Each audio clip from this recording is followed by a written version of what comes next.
नमस्कार मित्रांनो, स्वागत आहे तुम्हा सर्वांचंच आपल्या आजच्या या व्हिडिओमध्ये। आजच्या आपल्या या व्हिडिओमध्ये आपण जाणून घेणार आहोत थोडं तुझं थोडं माझं या मालिकेच्या आजच्या भागाचे लेटेस्ट त्याचबरोबर इंटरेस्टिंग अपडेट। त्यामुळे पटापट व्हिडिओला लाईक करा, तसेच चॅनलला सबस्क्राईब करून बेल आयकॉन प्रेस करायला विसरू नका।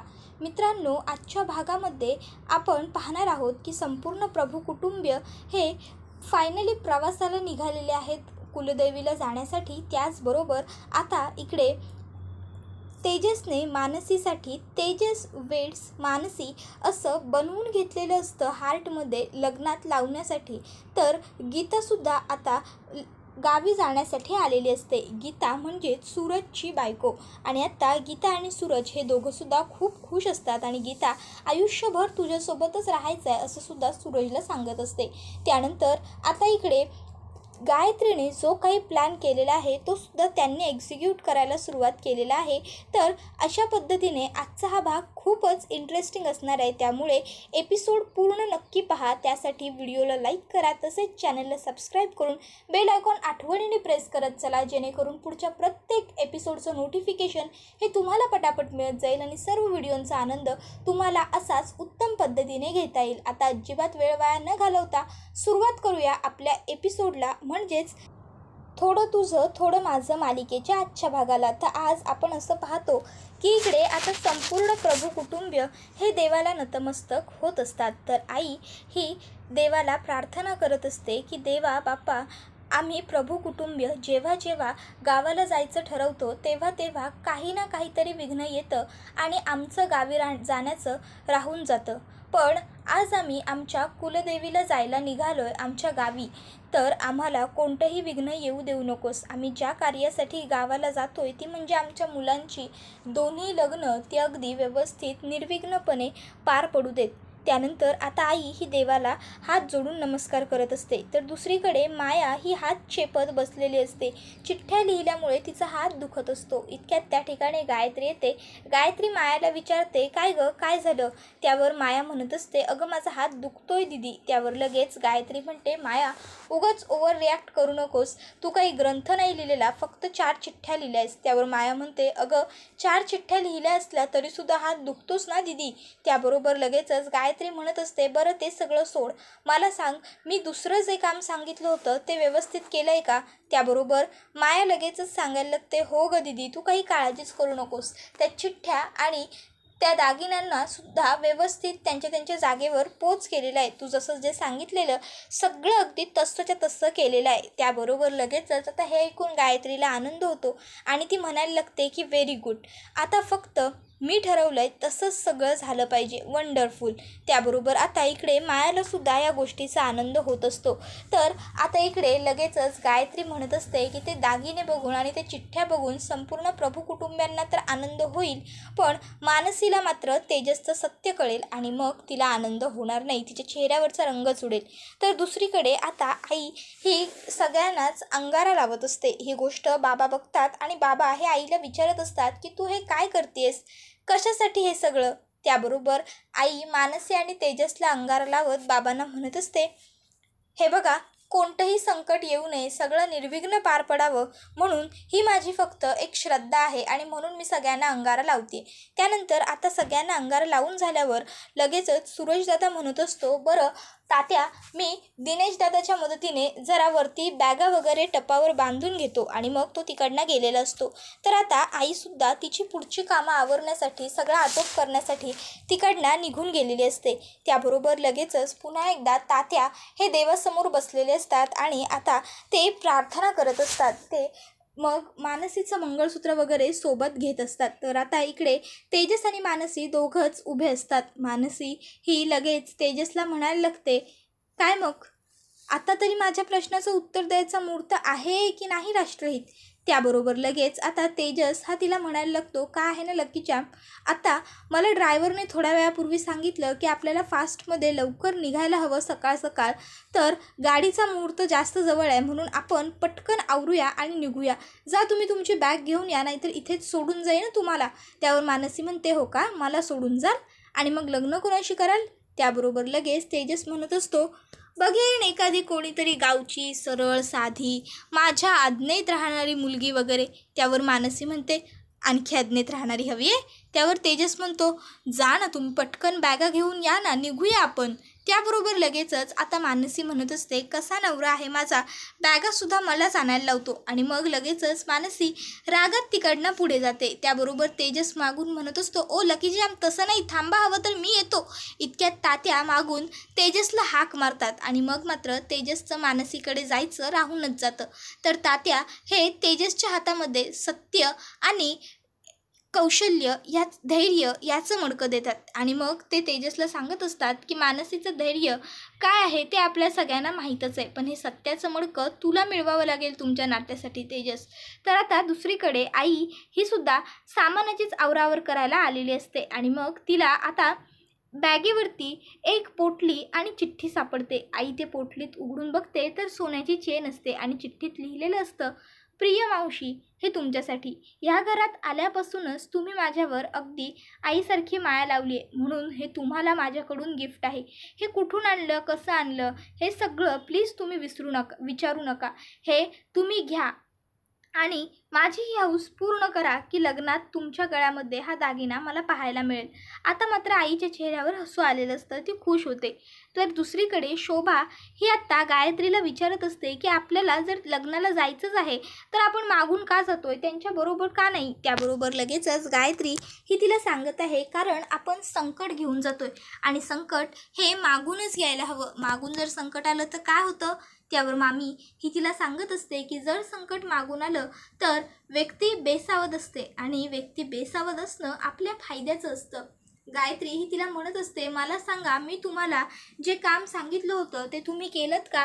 त्यावर लगेचच शोभा ही म्हणायला लागते हो, मी त्या पंकजला फोन करून सगळं काही सांगितलं आहे. तर दुसरीकडे आता तेजस हा सत्य आणि धैर्य याचं मडकं हातामध्ये तर घेतो, पण त्याला लगेचच आठवतं ते म्हणजे त्याच्यामुळे मानसीच्या वडिलांना हार्ट अटॅक आलेला प्रसंग. आता मात्र तेजसला थोडं टेन्शनच आलेलं असतं कारण तात्यांनी त्याला सत्याचं मडकं मिळवायला लावलेलं असतं. आता मात्र तेजस हा बाप्पाला म्हणत असतो की आता तूच माझी साथ दे बाप्पा, हे आपल्या दोघांमधलं टॉप सिक्रेट असेल, टॉप. आणि मग तो तिकडनं निघून जातो. तर आता इकडे दिनेश हा एकावर एक बॅगा रचत असतो. तर सुरेश त्याला म्हणत असतो अरे दादा, हे तू काय करतोय, एकावर एक बॅगा कशाला रचतोय, त्यापेक्षा तू एक काम कर, खाली बॅगा ठेव ना, खाली बघ किती जागा आहे ती. त्यावर लगेच इकडे ते दिनेश हा सूरजला म्हणायला लागतो की हो, आता तूच मला अक्कल शिकवायचा राहिलायस. तो तेजस तर सारखी शिकवतच असतो, आता तू बोल. त्यावर सूरज म्हणतो अरे दादा, जे चुकेल ते सांगायला पाहिजेच ना. इतक्यात त्या ठिकाणी आईसुद्धा आलेली असते आणि आई आता दिनेशला हाक मारून म्हणत असते दिनेश बाबा, सगळं सामान व्यवस्थित बांध रे, सगळं नीट ठेव. आता लगेचच विनोद म्हणायला लागतो की हां, आता तू सुद्धा हेच सांग, तूच बाकी होती मला शिकवायची. त्याबरोबर लगेचच आता आई ही दिनेशला सांगत असते मी तुझी आई आहे, त्यामुळे आयुष्यभर मी तुला शिकवतच राहणार. त्याबरोबर लगेचच आता इकडे दिनेशच्या लक्षात येतं की आपण आईला काय हे बोलतोय आणि मग दिनेश हा लगेचच आईला सॉरी म्हणतो सॉरी आई, माझ्या मनात दुसराच विचार सुरू होता. आणि मग आता लगेचच इकडे तेजस हा खालून दिनेशकडून ते पिशव्यावर घेऊन वरती ठेवून वगैरे देतो. त्यानंतर आता इकडे लगेच गाडीत बसायला सगळेच जण सज्ज झालेले असतात. तर दुसरीकडे तेजसने त्याच्या मित्राला सांगून तेजस वेड्स मानसी असं बनवून आणायला लावलेलं असतं. आता तेजसचा मित्र त्याला विचारत असतो तेजस कसं वाटतं हे. तर तेजस म्हणत असतो मीच तुला हे आणायला लावलं होतं आणि आता तू हे मला विचारतोय का. हे बघ, गावी पोहोचेपर्यंत ते व्यवस्थित राहिलं पाहिजे, ही जबाबदारी तुझी. जर ते व्यवस्थित नाही राहिलं ना तर बघ. मग लगेचच आता तेजसचा मित्र ते मागच्या सीटच्या खाली ठेवायला चाललेला असतो. आता मागच्या सीटवर बसण्यासाठी आभा आणि विनीतसुद्धा चाललेले असतात. आता आभा विनीतला विचारते आपण कुठे बसायचं. त्यावर विनीत म्हणतो चल मागे जाऊयात, म्हणजे जरा निवांत मोकळं चाकळं बसता येईल. त्याबरोबर लगेच आता त्या ठिकाणी तेजस येतो आणि म्हणत असतो की नाही, काल परवा लग्न झालं नाही की लगेच तुम्हाला विंडो सीट हवी आहे का. ते काही नाही, इथेच बसायचं तुम्ही. त्यावर लगेच आता इकडे विनीत सांगत असतो अरे तसं काही नाही आहे, मागे मोकळं बसता आलं असतं म्हणून मी बोलत होतो. त्याबरोबर लगेच आता इकडे तो म्हणायला लागतो की अरे पण. त्याबरोबर तेजस विचारतो, मला सांग तू पिशव्या घेऊन आलाय का एक्स्ट्रा? आता पिशव्या कशाला म्हणून लगेचच तो विचारतो, पिशव्या का? त्यावर तेजस म्हणतो, अरे हिला गाडी लागते ना म्हणून, गाडी थांबली की व्याक असं म्हणून. त्यावर लगेचच विनीत हा मानसीला विचारतो की खरं आहे का हे? मानसी सांगते, नाही हो, कुठे ऐकताय तुम्ही याचं? आणि मग आता लगेचच सगळेजण हे निघालेले असतात गाडीत बसून. तर आता दिनेश हा पाठी बसायला चाललेला असतो, पण लगेचच तेजस त्याला अडवतो आणि म्हणतो, विनोद तू मागे बसायला नाही जाऊ शकत, तू इथेच बसून राहा. कारण काय आहे ना, मागे मी खजिना ठेवला आहे. त्याबरोबर आता मात्र खजिना ठेवलाय हे ऐकून विनोदला भूक लागलेली असते. मग तो तेजसला विचारायला लागतो, खाण्यापिण्याचं तर काही सामान मागे ठेवलेलं नाही आहे ना? त्यावर तेजस म्हणत असतो, नाही खाण्यापिण्याचं काही नाही आहे, तू जा बरं आणि बस तिथे. त्यानंतर आता लगेचच इकडे विनोदच्या हातात काही पर्याय उरलेला नसतो. मग विनोद हा तिकडे जाऊन बसतो. तर आता इकडे दिनेश हा म्हणत असतो, सूरज चल रशी दे, सगळं सामान ठेवून झालं आहे, आता पटकन मी रशीने बांधून घेतो. इतक्यात आता सूरजला मागून गीता चालत आलेली दिसते. त्याबरोबर लगेच सूरज म्हणत असतो, थांब दादा, आणखीन एक बॅग अजून यायची आहे. आणि मग लगेचच आता तो खाली उतरून गीताकडे येतो. आता गीताला बघून खरं तर सूरजला प्रचंड आनंद झालेला असतो. गीतालासुद्धा खूप आनंद झालेला असतो सूरजला बघून. आता दोघंसुद्धा एकमेकाबरोबर बोलायला थोडेसे चाचरत असतात, पण तरीसुद्धा ते दोघंही एकमेकाबरोबर छान गप्पा मारत असतात. इकडे सूरज हा तिला सांगत असतो की मी दारू सोडली. त्यावर लगेच आता गीतासुद्धा म्हणत असते की हो, मला कळलं तुम्ही दारू सोडली, ते मानसीकडून. त्यावर लगेच सूरज म्हणत असतो, थँक्यू, तुझ्यामुळेच मी दारू सोडली. त्यावर लगेच गीता म्हणत असते, हे थँक्स जर तुम्हाला म्हणायचं असेल ना, तर तुम्ही मानसीला म्हणा. मानसीमुळे खरं तर हे सगळं काही शक्य झालं आहे. त्यानंतर आता लगेचच सूरजदादा हा मानसीला एक चॉकलेट देत म्हणतो की गीताला एक चॉकलेट देत म्हणतो की गीता हे घे तुझ्यासाठी. म्हणजे आपल्या कंपनीत जे पहिलं चॉकलेट मी बनवलं होतं की नाही, ते हे आहे असं म्हणून तो लगेचच गीताला चॉकलेट देतो. त्याबरोबर मानसी ही तिची बॅग घेऊन आता गाडीमध्ये आलेली असते. आता मानसी आल्याबरोबर लगेचच इकडे तेजस हा तिला म्हणत असतो, द्या लकीच्या बॅग द्या, मी वरती ठेवून देतो. मानसी म्हणत असते, अहो नाही, वरती नाही जाणार ती तेजस, खूप जड बॅग आहे, त्यामुळे ती आपल्याला पायाजवळच कुठेतरी ठेवावी लागेल. आता हे ऐकून तेजस म्हणतो, बघू बरं इकडे किती जड आहे. आणि मग तेजस ती बॅग घेतो आणि लगेचच वरती ठेवून देतो. आता तेजसने बॅग वरती ठेवल्याबरोबर मानसीच्या चेहऱ्यावर हसू आलेलं असतं. तर तेजसचा मित्र हा तेजसला म्हणत होता की वहिनी, तुम्ही फक्त बोलायची खोटी उरली आहे. जर आता तुम्ही सांगितलंत ना, तर ह्या विनोदलासुद्धा आपला तेजस ह्या चौकोनमध्ये मावून टाकेल. तर आता तेजस हा लगेचच मानसीला म्हणायला लागतो, हो लकी चॅम्प, खरंच तुम्ही फक्त बोला, ह्या विनोदला असा त्या मडक्यामध्ये कोंबतो आणि ते मडकं असं ठेवून देतो. त्यानंतर आता लगेचच तेजसचा मित्र हा म्हणायला लागतो, सांगू का लावायला बायको. त्याबरोबर तेजस हा त्याच्या मित्राला म्हणत असतो, गप रे तू, उगाच काही बोलू नकोस, गप. आणि मग त्याला हाताने दटावतो. त्याबरोबर लगेच त्याचा मित्र हा गप्प बसतो. तर इकडे आता सूरजने पहिल्यांदा काहीतरी दिलेलं असतं गीताला, त्यामुळे गीतासुद्धा खूप भावूक झालेली असते. आणि आता तिची खरं तर इच्छा असते की तिच्या हातातलं फूल हे विनोदने घ्यावं आणि सूरजने घ्यावं आणि तिच्या केसात माळावं. पण ते काय घडतं हे तर आपण पाहत नाही. तर दुसरीकडे आता सगळेजण गाडीत बसलेले असताना मानसीची आई आणि निधीसुद्धा तिकडे आलेले असतात. मानसीची आई विचारत असते, काय मग जावई बापू, आम्ही कुठे बसायचं? त्यावर तेजस म्हणत असतो, या ना या, तुम्हाला जिथे हवं तिथे तुम्ही बसू शकता. तर निधी म्हणत असते, मी ताईच्या बाजूला बसलेलं चालेल का? त्यावर तेजस म्हणतो, तू बसते इथे. त्याबरोबर लगेच आता निधी म्हणायला लागते, नाही जर तुला बसायचं असेल तर माझी काही हरकत नाही. त्याबरोबर तेजस म्हणतो, नाही नको बस तू, तसंही आमचं व्रत सुरू आहे, आम्ही अजूनही एकमेकाला हात नाही लावू शकत, त्यामुळे तू बस. त्याबरोबर लगेचच आता निधी ही मानसीच्या शेजारी तिथे बसलेली असते. तर तेजस हा सुद्धा तिथे दुसऱ्या चेअरवर बसलेला असतो.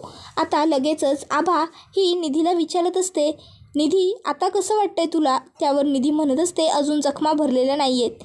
त्याबरोबर लगेचच आता इकडे मानसी ही निधीकडे बघते. मग निधी म्हणते, अगं ताई, मी खरंच म्हटलं, अजूनही माझ्या जखमा भरलेल्या नाही आहेत. तू बघ ना हवं तर जखमा आहेतच की तशाच. मग मात्र मानसी ही निधीला काहीच उत्तर देत नाही, जेणेकरून सगळं वातावरण कसं शांत आणि व्यवस्थित प्रसन्न राहायला हवं. तर दुसरीकडे आता राहून राहून विनोदला सतत तीच गोष्ट आठवत असते की तो मागे चालला होता, तेजसने त्याला थांबवलं होतं, मागे काहीतरी खजिना आहे वगैरे वगैरे. मग लगेच आता विनोद उठून उभा राहत जाबाने द्यायचं नाटक करत म्हणतो, मी मागे जाऊन काय खजिना आहे ते जरा बघून येतो तेजस. आणि मग आता तो खजिना बघण्यासाठी चाललेला असतो. पण मग काय, मागून तेजस त्याचा हात पकडतो आणि म्हणतो की नाही, जा आणि तिकडे पुढे बस, जा लवकर, नाहीतर तुला मी गाडीमधून हकलून देईन, जा. त्याबरोबर लगेचच आता विनोद हा काही न बोलता गुपचूप तिकडनं पुढे बसायला निघून जातो. इतक्यात सूरज त्या ठिकाणी येतो आणि म्हणतो, अरे तुम्ही सगळे गाडीत काय बसलाय, अजून नारळ वाढवायचा आहे. त्याबरोबर सगळेजण पुन्हा एकदा गाडीतून खाली उतरलेले असतात आणि मग नारळ वाढवायचा प्रोग्राम सुरू होतो. इतक्यात त्या ठिकाणी मागून थांबा असा आवाज येतो. आता सगळेजण मागे वळून पाहतात तर त्या ठिकाणी मामा आलेले असतात. मामा म्हणत असतात, काय माझ्याशिवाय नारळ वाढवताय, माझ्याशिवाय गावाला जायला निघालात तुम्ही. त्याबरोबर तात्या हे मामांना म्हणत असतात, नाही हो, तुमच्याशिवाय कसे जाणार आम्ही मामा, तसंही आता आपण व्याही आहोत. आणि मग लगेचच सगळेजण हसायला लागतात. तर आता विनीत हा त्याच्या आईची चौकशी बाबांकडे करत असतो. तो विचारत असतो, बाबा आई. त्याबरोबर मामा सांगत असतात, नाही आली ती. त्याबरोबर सगळेच त्यांच्याकडे पाहायला लागतात. मग लगेचच मामा सांगायला लागतात की अगं मनुताई, म्हणजे मला असं म्हणायचं आहे की आपण चांगल्या कार्याला जातोय की नाही, मग सोबत सगळी चांगली माणसं हवी आहेत ना, ती कशाला हवी आहे. आणि तसंही विनीत बेटा, आता हे सगळे कुटुंब आपले आहे, मग आता काय हवं आहे आणखीन, चला चला चला आपण नको थांबायला, आता निघूया, असं म्हणून सगळे प्रभू कुटुंबीय पुन्हा एकदा गाडीमध्ये बसलेले असतात. आणि मग काय, गणपती बाप्पा मोरया, मंगलमूर्ती मोरया असं म्हणत प्रवासाला सुरुवात झालेली असते. सगळेच जण छान हसत खेळत आनंदाने प्रवास करायला सुरुवात करतात. तर आता थोड्या अंतरावर गाडी आल्याच्या नंतर समोर एक व्यक्ती ही बेशुद्ध पडलेली असते आणि तिच्याजवळ एक दुसरी व्यक्ती बसलेली असते. प्रभू कुटुंबीय पटापट गाडीतून खाली उतरून त्या माणसांजवळ येतात. तर ते माणसं त्यांच्याकडे लिफ्ट मागतात आणि मग काय, प्रभू त्यांना लिफ्ट द्यायला तयारसुद्धा होऊन जातात. तर आता दुसरीकडे मामी ही गायत्रीला फोनवर म्हणत असते की तुम्ही लवकर या ना, किती उशीर लागणार आहे अजून तुम्हाला, अहो माझ्या पायात गोळे आले, या या लवकर, थरथरतायत पाय, नाहीतर उगाच तुमचा प्लॅन फ्लॉप व्हायला नको हो. इतक्यात तिकडे गायत्री येते आणि मामीला गाडीमध्ये घेते. तर आता लगेचच शोभा ही गायत्रीला सांगत असते, अहो मला काळजी वाटते, आपल्याला जायला उशीर व्हायला नको, नाहीतर त्या मानसी आणि तेजसचं लग्न होऊन जाईल ना, म्हणून. त्यावर लगेच आता गायत्री म्हणत असते, डोंट वरी मामी, असं काहीही होणार नाही आहे, उगाच तुम्ही जास्त काळजी करू नका. त्यानंतर आता इकडे त्या ज्या दोन माणसांना गाडीमध्ये घेतलेलं असतं त्यांच्यापैकी एक जण हा चोरी करण्यासाठी चाललेला असतो. आता मात्र मानसीला जाग येते आणि मानसी ही गोष्ट बघते आणि मग ती लगेच विचारते, ओ काय करताय तुम्ही. त्यावर लगेच आता तो माणूस हा चाकू उगारत म्हणतो, ए लांब राहा, सगळ्यांनी लांब व्हायचं. आणि मग आता सगळेच जण उठलेले असतात झोपेतून आणि प्रचंड घाबरले सुद्धा असतात. आणि हा व्हिडिओ इथेच संपतो. मित्रांनो, तुम्हाला काय वाटतं, आता काय घडेल, कशा प्रकारे तेजसचं सगळं सत्य मानसीच्या समोर येईल आणि मग मानसीला ज्यावेळेस सगळं खरं कळेल त्यावेळेस मानसी तेजसचा पती म्हणून स्वीकार करेल का नाही, ते आम्हाला कमेंटमध्ये नक्कीच सांगा. त्याचबरोबर आपल्या व्हिडिओला लाईक करा, तसेच चॅनलला सबस्क्राईब करून बेल आयकॉनसुद्धा प्रेस करायला विसरू नका. पुढचा व्हिडिओ येईपर्यंत टाटा बाय बाय, धन्यवाद.